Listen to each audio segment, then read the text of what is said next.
Croissant. Welcome to the latest episode of Fearless in Devotion with Andy Gilpin over in Vancouver and just myself, Andrew Pollard, here in Smithfield, many, many, many miles away. Of course, Fearless in Devotion podcast brought to you by the great folks at the Fat Ball Group. On that front, I'd like to say for myself, a massive thanks to everyone that came out on Friday night to the Mice Gwyn Hall for the reunion of the Arsenal team from 1992, raise a lot of money for a great cause. So very much appreciated for everyone who came to that, all the players that gave up the time for that, and all the people that donated prizes for that. And also, of course, there is the Fearless in Devotion newsletter, which, Andy, fill them in. Hang on, I can't balls this up, can I? No, it's fine. It's all right. You're in Vancouver. You're on holiday, basically. So you're doing us a solid by actually doing the episode. So you can balls up there if you want, mate. Hang on, Chrome tab. Right. Share. Well, there we go. Yeah, brilliant. Thanks for this. Look, we're nearly at 300 subscribers, which for a new newsletter is brilliant. So yeah, please sign that code, and whoever becomes the 300th paid subscriber, I'll send them something in the post. I'll send them a little sort of Wrexham goodie bag. So there's a little incentive for you if you would do that, please. Just the other thing about it is, at the end of this month, it goes up because the introductory offer has been running for about 6 or 7 weeks, but the introductory offer ends on it. So I'd rather you get it now for cheap rather than, I don't want to push it at the full price, if you know what I mean. So pile on board now, but thank you for all your continued support with that. I really appreciate it. And I'm talking to people out here. I think people like it, so that's nice, and they think it's value for money. So hopefully we can pick up a few more subscribers. Anyway, that's enough of me banging my own drum, and I'm sorry about the quality here. I'm sitting in a Vancouver hotel room. It's a lovely room. I don't know if you can see the skyline there. Brilliant, brilliant city. But I'm on my personal laptop and don't have a microphone, and the lighting's not great. So I do apologise for that, and I do apologise for how I look after a week in America following Wrexham round. Well, that'll do it to a person. I mean, it's the holidays. We probably should clarify as well. You said subscriber number 300 gets a free goodie bag. You should probably clarify it's a good one, not like just a picture of Richard Hope or something. You can post out some poor fool. It's not the stuff I've got in the bottom drawer that will never see the light of day. To be honest, mate, even over here, they've given us loads of great Wrexham stuff. Went to the fan park yesterday. It was absolutely packed. Merchandise was flying off. And that's even without the new kits. So imagine what it would have been like if they did actually bring some new kits out here. People would have gone nuts for it. Yeah. Anyway, I'm getting ahead of myself. No, it's fine. We will get to the new gold kit. That is a topic to come up a bit later on in the conversation. But I guess the best place to start is obviously Chelsea 2-2 in the week. Vancouver Whitecaps 4-1 win last night, the wee hours of this morning. Yourself were at both games, I believe. Definitely, I know you're at the Vancouver one. Just Vancouver, was it? Yeah, so I went over to New York, had a few days there, met ups with some Wrexham fans there. Jay, who's like a friend of the pod and like everyone's friend in New York, Mox and Gareth Collins. It was good to have a beer with them over in NYC, and then came over here on Wednesday and touched down about half an hour before the Chelsea game, rushed to a pub. They tried to get it on, but you can't get ESPN in Canada, so we had it on my phone and we were just watching it, and I thought it was a really good display. I think out of all of them, that was the one that encouraged me the most because we look sharp and we look like a proper team. You know, I think last preseason we looked disjointed, but there's still the core of everyone there from last season, and I think all we've done is add around the bits to it, and I think that was a very, very impressive display, and we could have won against a Premier League team. I know they were a week behind in their sort of preparation, but that was more or less a full strength Chelsea side. So, very encouraging. I was very impressed. Yeah, it's worth noting. Obviously, one person missing from our squad is Super Paul Mullin, who was in attendance at UFC 304 last night in Manchester in the Kop Arena. It was because I'm a bit of a UFC fan, and watching that this morning, and they kind of scan the crowd for the celebrities, and it's like, oh, it's Wayne Rooney, blah blah blah blah, and then here's Wrexham striker Paul Mullin, and to hear like Daniel Cormier talk, that is one of the greatest fighters of all time, talking about Paul Mullin. It's like, this is again surreal, but that's the times we live in.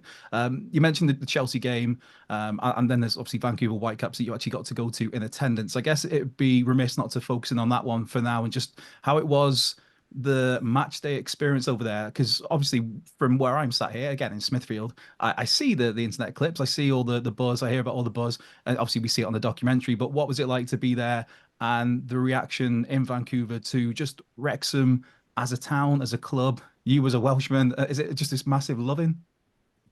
Yeah, it is. I mean, Vancouver's a great city. I've been here before. I always loved it. It's a very well set up, very nice city, very good standard of life. Um, and they seem to really get the Wrexham story. I don't know if there's added sort of impetus for them here due to where Ryan's from. But so I would say 35,000 in attendance yesterday, more or less. Well, we filled the bottom part of what is quite a big BC stadium. Um, I would say probably about 18, 19,000 in some way wearing some sort of Wrexham apparel, which is absolutely amazing if you think that you can come 13 hours away on the plane and have that amount of people turn up for Wrexham. Now, I'm not saying they're mega fans. There are mega fans because I met them in the pub, but it's just a lot of people who bought in to the story, even just a little bit, enough that they would come to a preseason match dressed to the nines and cheer on Ollie Palmer, who they love. They love Ollie Palmer. Honestly, every time he touched the ball, it was, pretty deafening. Well, You reckon I reckon he'll end up in the MLS. A few people was saying that. well, vying to break Sean, not Sean, Bradley Wright Phillips' all-time goal scorer record. Maybe a I late think, push, a late career bloomer, yeah, or big I Ollie. think at 33 he might struggle with that a little bit, but Yeah, I just think he's a big ticket player out here. Just people seem to love him, so who wouldn't give him a season and see if you can increase attendances a little bit. I'm not saying he's going to be Zlatan or anything like that, but he's still got a turn of pace, and you do sort of think long term, could Ollie milk another year out here? I don't know. Just something I that we were just talking about yesterday. I think, I mean, I genuinely think it could be a possibility just because of the interest it would bring and the name Ollie's built up for himself in North America because of the documentary mainly. And then it's just like Ollie Palmer in, say, Miami or Los Angeles. That's like a documentary all in itself. Probably like a after dark documentary, to be honest. But it's like Yeah, Hollyoaks After Dark. Look that up if you don't know what that is.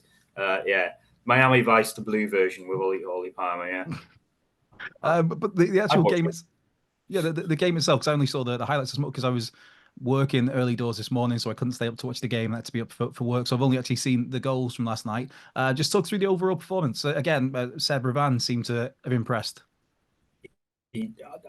Didn't I say a couple of weeks ago he was the one I was really looking forward to in pre-season? He's Yep. just look effortless. He glides up and down the pitch. He's got a great engine on him. He's got a good left foot.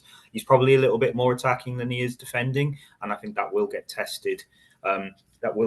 In League One, but I think overall he's probably more defensively sound than James McClean, who's another person they absolutely loved out here. There was a group of Irishmen behind us singing questionable songs, but having a great time supporting him. So yeah, him certainly was a standout. Now, what I have to say is there's a bit of disclaimer. I was talking to a few Whitecaps and LS fans last night.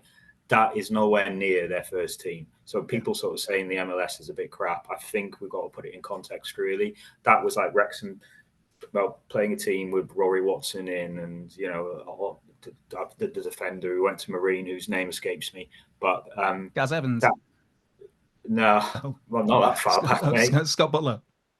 Yeah, Scott Butler. That's it. But that's sort of the level we're playing at, really. Some third or fourth choice players who didn't really defend very well, especially in the second half. So you've got to put that in context. But Wrexham can only beat what is in front of them, and they did it well. They could have had more.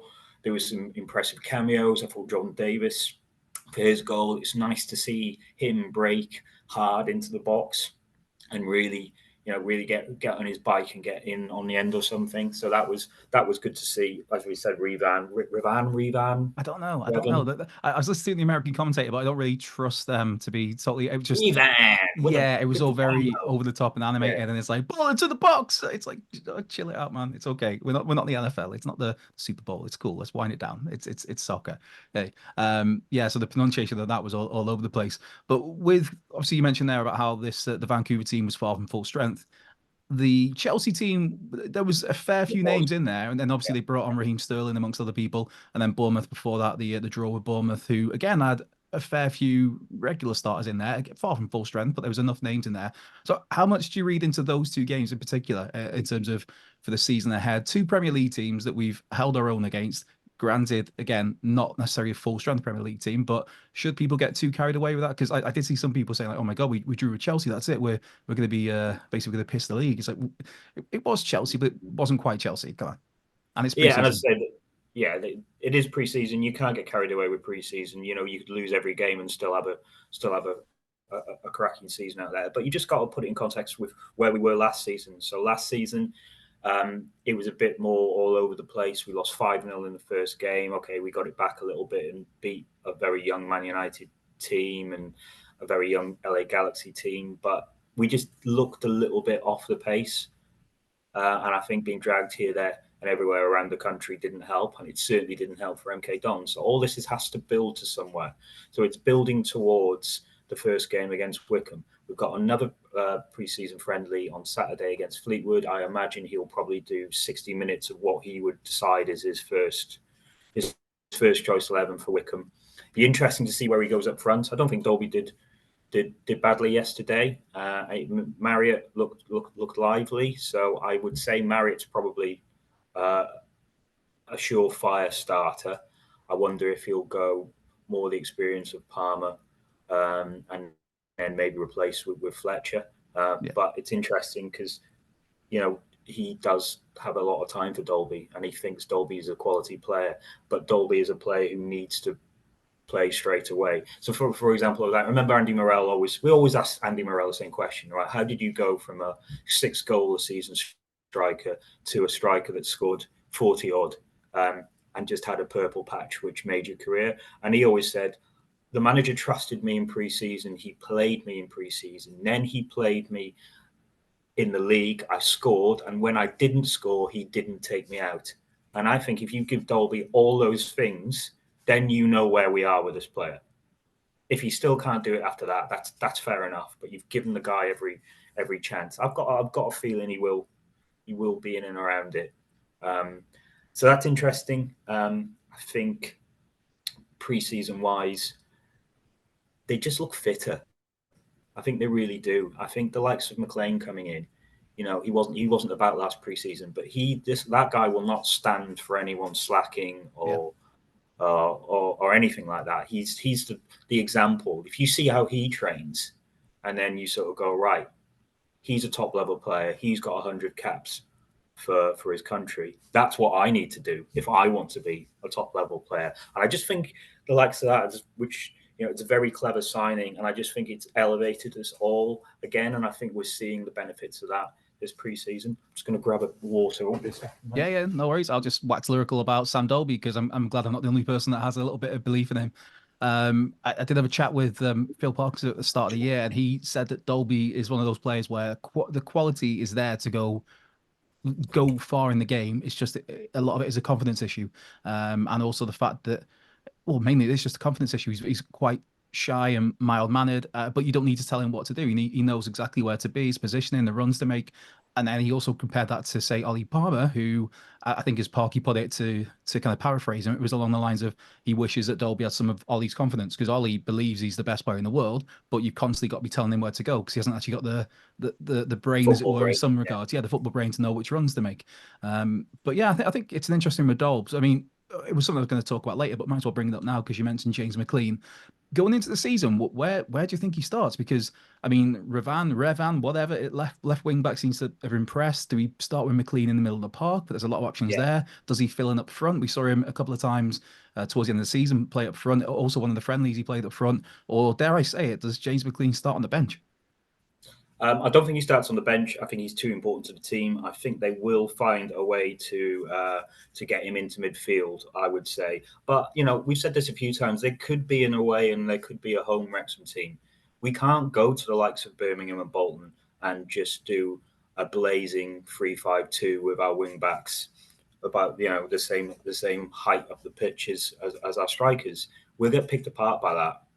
Who's to say that we wouldn't change the formation a little, play Dobson, play Evans and play McClean. Yeah, like a real dogs of war midfield. Now people will say, well, where's Elliot Lee there? Well, could he be further forward?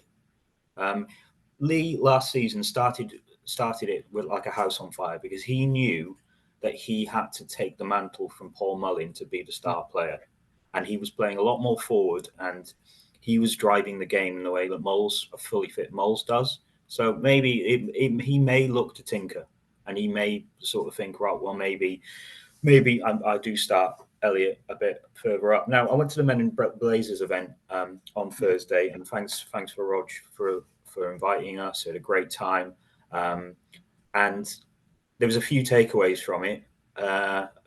Lesser ones like Okonkwo's a big Man United fan, which has surprised me considering he played for Arsenal, and that's because he loved Edwin van der Sar.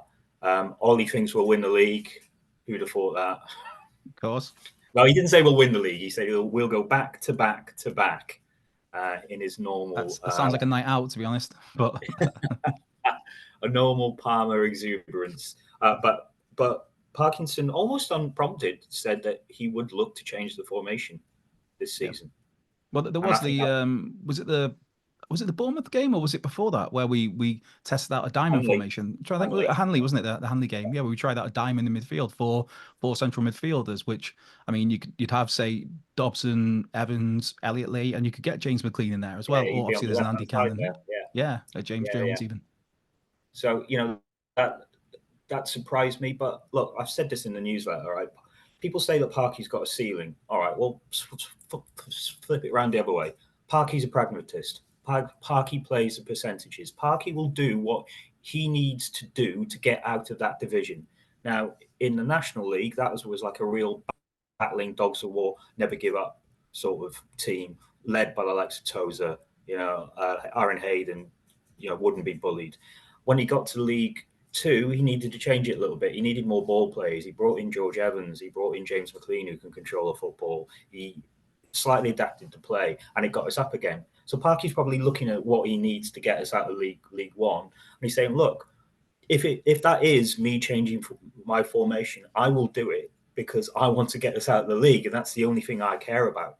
And I think people who say that he's completely stuck with the 3-5-2 and he's too rigid, I think that he has developed it as a system. I think it's different all throughout the game depending on what the on what the situation is. And if we do go behind, he will throw that formation out and he will go with something else. So I think he will find a way. This is a very long-winded way to say James McClean will start against Wycombe. I'm pretty sure about it. I forgot that was the actual Just question. Don't ask me where. Reland's got to start on the left now. You needed a specialised left wing back. You brought him in. So whether it be left back or left wing back, he will be in there. So I have a feeling he might start him up front. It's just like as a drift in deep forward. That's kind of possibly what I'm leaning for, but I don't know. And then there's the questions again of the captaincy. I mean, we've talked about it a couple of times on the pod in recent weeks, but yesterday with James McClean on the bench, it was Owen O'Connell who started. Well, I guess today even as we're recording this, it was this morning. Owen O'Connell's captain, which that was my shout all along. I think for me, he'd be my captain, but obviously it'd probably be, you'd imagine if everybody's fit, it's probably going to be Paul Mullin, and then James McClean, I'd imagine, is probably vice captain. Is that what you'd be going with for the start of the season? Would it be James McClean as the captain? Do you think you take something away from McClean making him captain and giving him all that responsibility? Because he plays right on the edge, doesn't he? Yeah. And you saw, what's his name? Colwell. Levi Colwell, 2 minutes into Chelsea. Yeah. Yeah, totally. Which, I think he took, by the way, I think Colwell took him a bit by surprise because I don't think anyone expected Colwell to react that badly to that challenge.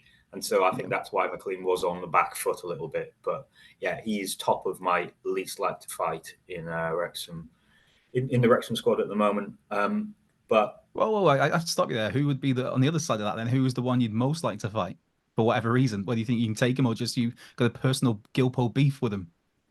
I don't really have a beef with anyone. I don't know. Billy Waters looks a bit. He's small. No, I reckon Billy's a feisty little son at so and so. Okay. Little insight, fights like a honey badger. Yeah. All right, which one? Who's Arthur's quite placid, but he's huge. So if you did catch him wrong, he would just knock you out in one. Oh, it's hard, isn't it? Ryan Barnett. Oh, don't do Barney like that, but probably Barney to be honest. But Yeah, maybe. I don't know. I wouldn't mess with any of the centre halves. No, you can't.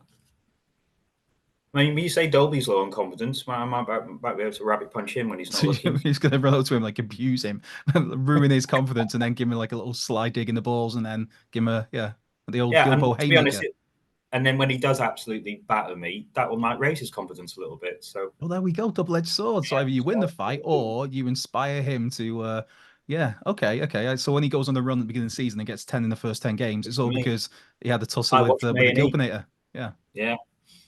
While we talk about America, just to not gloss over the ladies' team, obviously we're over there. Not quite so well results wise. There was a 9-0 loss, 6-1 loss, and then the 7-0 loss against Portland Academy.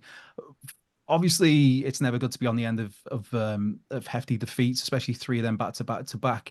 But there are a lot of positives, I think, to take from this. Just the fact that the girls getting to have the trip to America themselves and the bonding elements that brings, and also sometimes the best way to learn is to get a bit of a beating in a game. So that's where you think I don't want that to happen again, especially when it's happened 3 times in a row. What do you think they'll take from the trip itself? And obviously there was the drama that was mild drama that was blown way out of proportion with Rosie Hughes as well. The comments that she made that some people I think went way too heavy in that. It was a daft comment, of course, but it was it was just a silly throwaway comment in an interview that I wouldn't read anything too much more into. But what do you think that the whole tour as a whole that they'll take away from this, the ladies? Well, firstly, on the Rosie thing, I don't think that's affected too much popularity with North Americans. I don't think it really registered. I think it registered more for people at Wrexham who are fiercely proud of their town and don't like it being disparaged. So yeah, look, it was a silly thing to do, and I think we just move on from it now. I think she'll learn from it. I think she won't do it. Won't do that again. But I don't want the pile on. I think there's a certain amount that people like to beat her with a stick more than anyone else, and I think that's a bit unfortunate. But that's where we are. So anyway, let's move on from that. And I think you're absolutely right on what they will take overall is right. This is what we need to do to be better. And so if we can take little learnings from this and take them into our league and our season, then they will.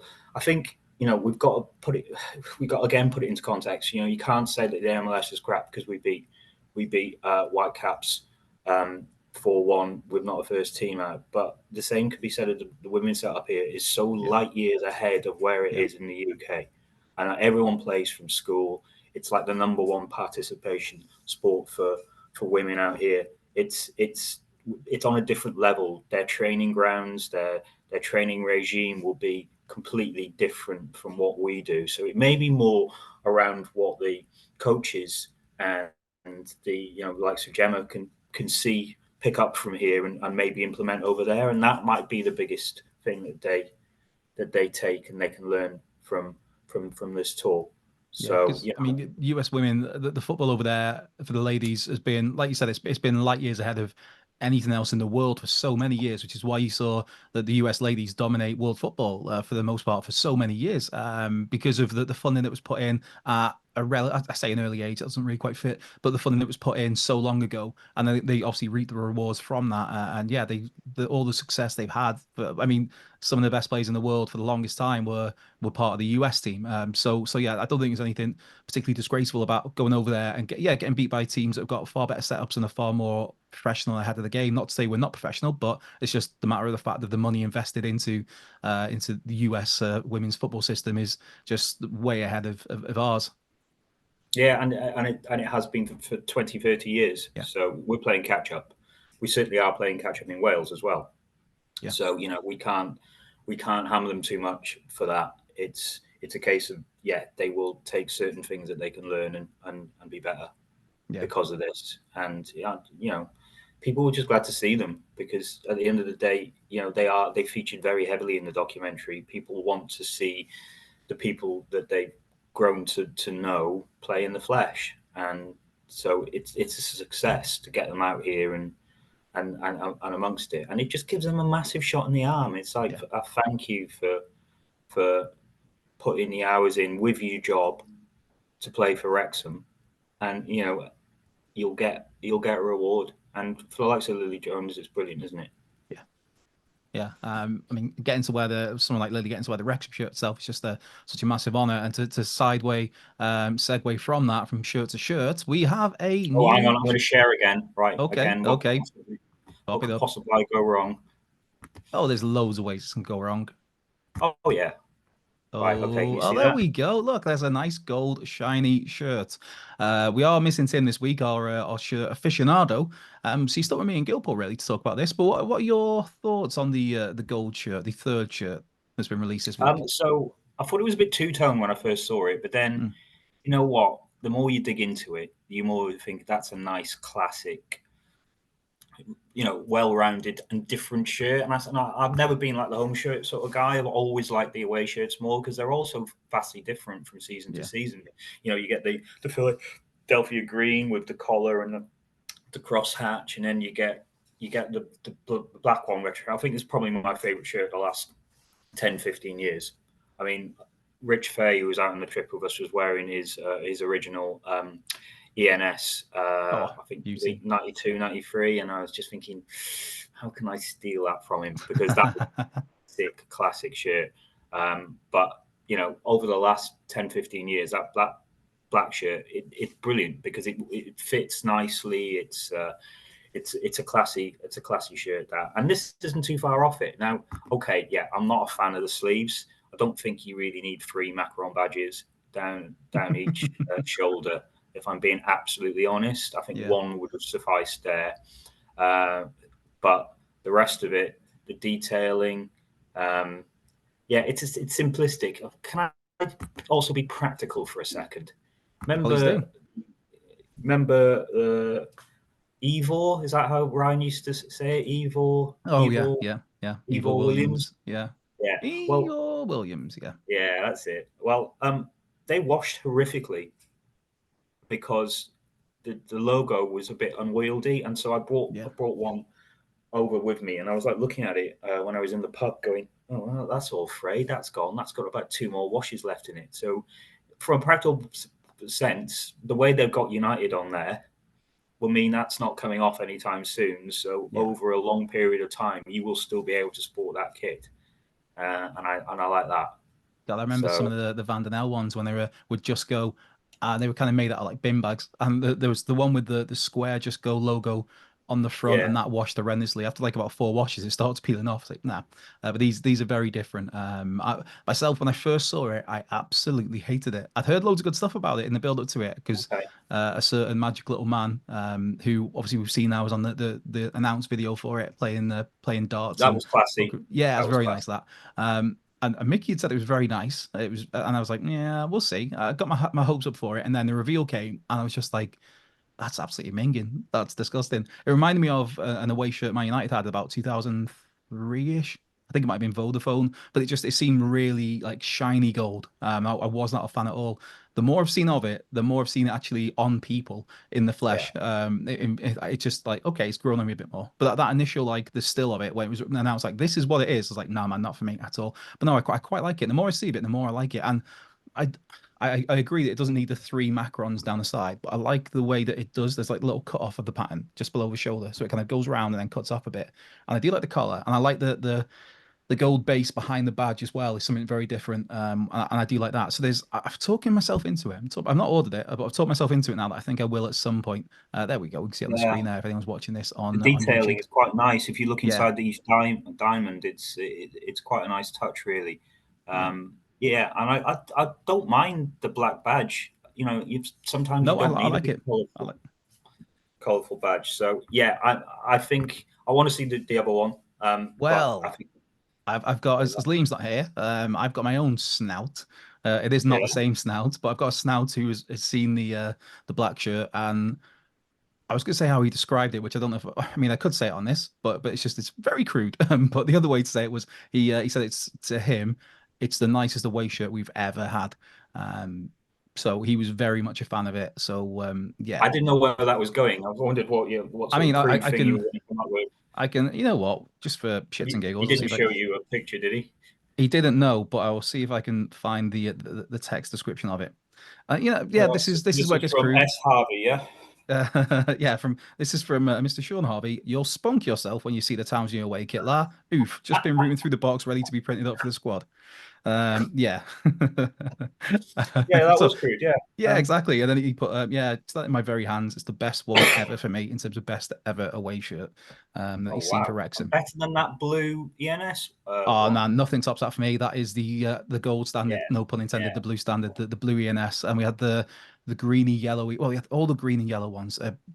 Yeah, always fit by me. But yeah, and yeah, like the white away shirt in what 92, some absolute belters. We've been spoiled with it. There was a really in the doldrum years, the National League years, one of our first years down with Monera Roof Trusses. It was there was like the sky blue with dark blue, well navy, yeah, yes, sky yeah. blue with like a dark blue and navy blue shoulders. That was really nice. I had that in a small, which there is no way I'm getting in that now. Back in the days when I actually used to look Aspirational, up, mate. yeah, It's aspirational. Operation, yeah. That's the only hope at the moment. So, will the goal kit be added to the Gilpin collection then? Yes or I no? think it will be. I think it will be, and it sounds like the black one will be as well. Well, But you'll be just keep spunking one of them yourself for next apparently. Yeah, season. Yeah, just keep one of them for next season.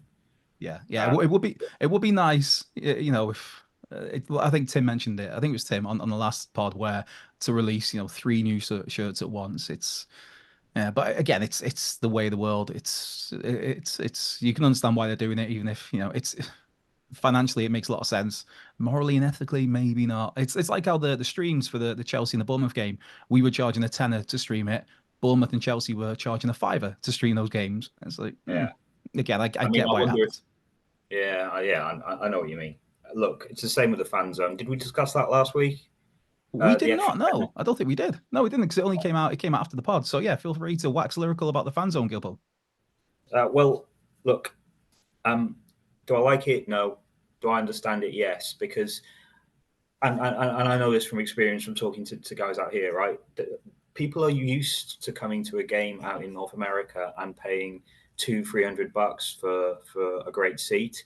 They don't go to every game. They make it like a real sort of statement when they do. They want everything to be the best. Now, Wrexham understand that and know they could charge more for tickets, but what they can't do is work outside of a Wrexham local pricing. So you can't just go up from 22 quid and say, right, tickets are now 35 quid Yeah. because we riot, basically, because that is just without the pale of what we're used to. So they're sort of thinking, right, what can we do to maximize profits, but try and not screw people Not take the over piss too with much. the rank Take and the piss a file. little bit, but not Yeah. massively. Yeah. Okay. So what they're doing now is pushing mostly US and North American fans towards blocks C and D, I think it Yeah. is. Say you have to have the fan park, but it guarantees you a ticket. And if you're coming over for a trip, you would gladly pay £10 and more for the fact that your ticket is guaranteed. So I think it's a bit naughty. I'm not absolutely made up with it, but I know stuff like this will happen because the club needs to maximize profits. So, I'm not going to die on the cross for this one. Yeah. But I do think I do. I sort of grudgingly admire it in some way. I'm sure it might be the American CEO or one of his team sort of thinking, right, there must be a way that we can just get a little bit more for a ticket. All right, okay, let's guarantee a ticket, but you have to come to the fan zone, where you've got a captive audience there anyway, so you're going to make more money out of them. You do I mean, it you can just sell them. it's for me, it's like it's an extra tenner and you have the opportunity to buy food and you have the opportunity to buy drinks and there might be some music and there might be somebody singing. It's like it's not really like I said, I totally understand why the club are doing it. Yeah, And it is another revenue stream, but in terms of value for money, it's like yeah, but people will pay it regardless. I mean, if you wanted to go to a fan zone, the turf is right there and it's free and the atmosphere will be far better than it will and be the there. entry And is you got the good. and you got I was about to say the Mice Gwyn because otherwise Rich Walking without my balls against the wall. And the Mice Yeah, Gwyn is obviously across the road from from the ground where you can go and have another fantastic, excellent pre-match experience and maybe listen to me waffle on to some people and drink some beers. But yeah, so the point being there's some other to be fair, there's not just me being biased for the Mice Gwyn or the turf, but there are so many great establishments as well in town to go to, or even like the miners you can go to. So it's like to me, I just think like you said, for the tourists who are coming in and will pay whatever, then yeah, great, no worries. But if I'm somebody local wanting to go to the game, to me, it's like I'm not paying. If I have a choice, I'm not paying an extra tenner for that. I'd rather go to one of those other places somewhere else in town. So yeah, I'd rather go somewhere else in time, to be in time honest. as well. Yeah. Yeah, Take me back to 96, 97, Birmingham away, the last minute. Carl Connolly goes through, Brian Carey, hoof clearance, Michael Johnson, his hamstring's gone, King Carl's going through towards the away end. The ref's about to blow his whistle. Carl gets a toe in it, takes a little divot, goes past Ian Bennett in goal. Carl's on his henches watching it go in. The crowd's going nuts. There's some old fella on the fence pumping up and down. That's where I go if I go back in time. But for now, I'd go somewhere else in town rather than the fan zone. okay, well, I was not expecting such a detailed description. I I could can barely tell you my see it name or what onto day your it is, memory. but yeah, certain things stay in the memory like a sad football nerd that I am. But right, Yeah. away from one of our greatest games of our history there, Birmingham away in the 96-97 FA Cup 3-1. Hopefully we replicate that this season. But up next for us is the small matter of Hensford Town on Tuesday, and a friendly that a lot of people forgot away, and then obviously Fleetwood at home on Saturday, which unfortunately I'll have to miss because a friend of mine is rudely getting married up in Yorkshire on that day. No, they've done you a solid there because they could have got married during the season. So to They do it did, in pre-season, and to be fair, he kind of he's done it then. 'Cause he is a Wrexham fan. You know, he lives up in Yorkshire. My good pal Rich. All the best to him and Sophie for their wedding.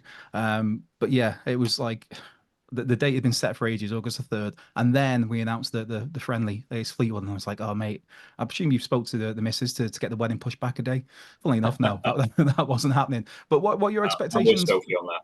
Yeah, what's your expectations for these games? I'd imagine Hensford Town would probably expect a weaker side, especially the fact that the lads are only flying back from Canada at the moment. So I'd imagine probably maybe a lot of I youth don't think players there. anyone on that plane will play against Yeah, Hensford. I exactly. don't think it's fair to them.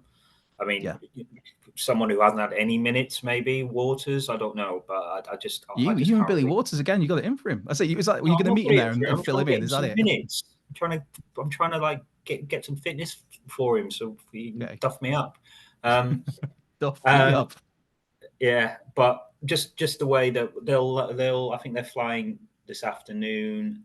They'll land probably early morning. Um, I don't know where they're landing. I'm not sure if it is Manchester or London. So Hmm. there could be more travelling involved there. So I don't think it's fair for anyone on this plane to to play against Hensford. But you've got the development squad out Yeah, in is it Spain or Portugal? I Um, believe it's Spain. I could be talking about my ass. It's been known. yeah. So I think that they'll make up that team. Was anyone injured who didn't make the tour? Maybe. Apart from Moles, I think it's just Moles with the minor Okay. spinal surgery, which doesn't sound minor to Yes. me. It's like Yeah. No. I hear the word spinal surgery, it's like that. Putting minor in front of that, but to be fair, he looked well yesterday. Like I said at UFC, they showed him. I think it was when Paddy Pimblett took on King Green, Bobby Green, which I will not give any spoilers for in case people haven't watched that. But yeah, I think it was then that they showed Moles in the crowd. Obviously, Scouser, Paddy Pimblett, Scouser, big Liverpool Yeah. fan, Meatball Molly McCann as well on the prelims, Everton fan. But this is a UFC podcast, so I don't know why I'm going into all those unnecessary details. Fleetwood Town, though, on Saturday, the 3rd of August, a week before the start of the season, the opening game is Wickham. What are you expecting for that one then? Are we thinking that we start with the Yeah. team that you'd imagine Parky starts with first game, if all goes well? And how I long think do they so. get? Is it an hour? Is it? Yeah. So he hasn't been given them a half, and I understand that because it's quite hard to get a rhythm going if you're only going to play 45 minutes. Yeah. So yeah, I think he'll give them maybe a bit longer, but he might give them 65, 70 minutes, and then I think he'll start making changes. I'd be very surprised if he went experimental. Don't think he would. I don't think he'll experiment with players much or formation. I'd like to see Ashfield get a few more minutes Yeah. coming on if possible. I do feel he'll be part of the first team squad, and yeah, just because he's younger, he won't become a part of the 22. So there's more chance of him slipping in on the bench. And yeah, I think as we've said before, the major talking point is what does he do up front? Does he go Dolby and Marriott? Does he go Marriott and Lee or Marriott and McClean? Does he go Marriott at all? I Yeah. mean, And Ollie Palmer. yeah, yeah. I do wonder if Palmer will start. Hmm. I don't know. So many grey areas there. You sort of hear whispers of that maybe this could be Palmer's last season. He certainly will. Yeah. His contract will run out, but how much will he play this season? Yeah, If Stephen a Fletcher player as well. You got Stephen Fletcher in the wings, who I should probably say a big thank you to. I can't think who it was now, but somebody at the auction. I think it was Liam. £500 paid for a signed Stephen Fletcher shirt on last Friday at the Arsenal reunion as part of our fundraising. So a massive thanks to them for that. Wow. Yeah, not Liam on our podcast. No, I don't. Well, that's where he is now. He's trying to scrape the funds together. That's why he couldn't make it today. He's out beating up some kids and taking their lunch money. What have we done to people? I mean, obviously, I know Tim's got a few issues going on. We wishes the best to his dog. Yeah, absolutely. But what have we done to? Oh, I mean, Tommy Couse. It's either you or Couse, and you seem to have run Couse out of town.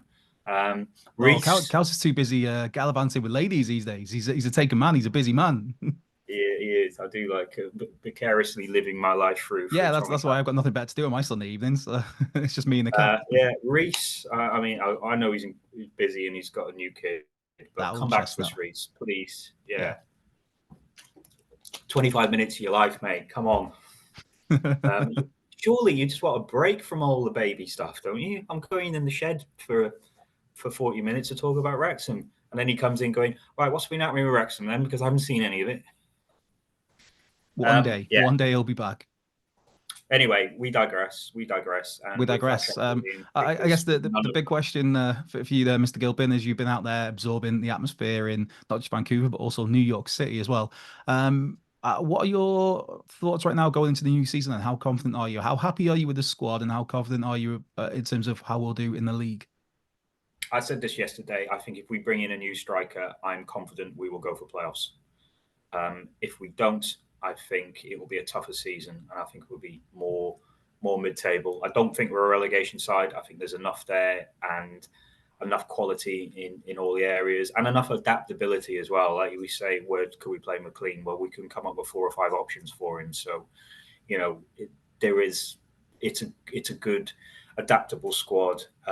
It's got the core of last season who are used to winning. The spine of the team looks good. I was very impressed with Dobson yesterday. I could hear some of the tackles he was putting in. Nice. Yeah, he literally does not give an inch, that guy.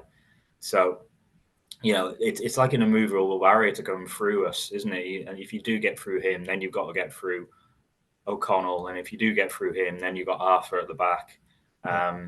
So, yeah, there's a good spine to the team. I'm more and more impressed with the left wing back options, which was my big grey area before we moved on to strikers. Was that Barney played really well yesterday, but great ball in for Elliot Lee's goal. Yeah, great ball in. Yeah, and so did Bolton when he came on. Yeah. So I think there's probably 2 good options there. You've still got Anthony Ford in the mix somewhere. Yeah.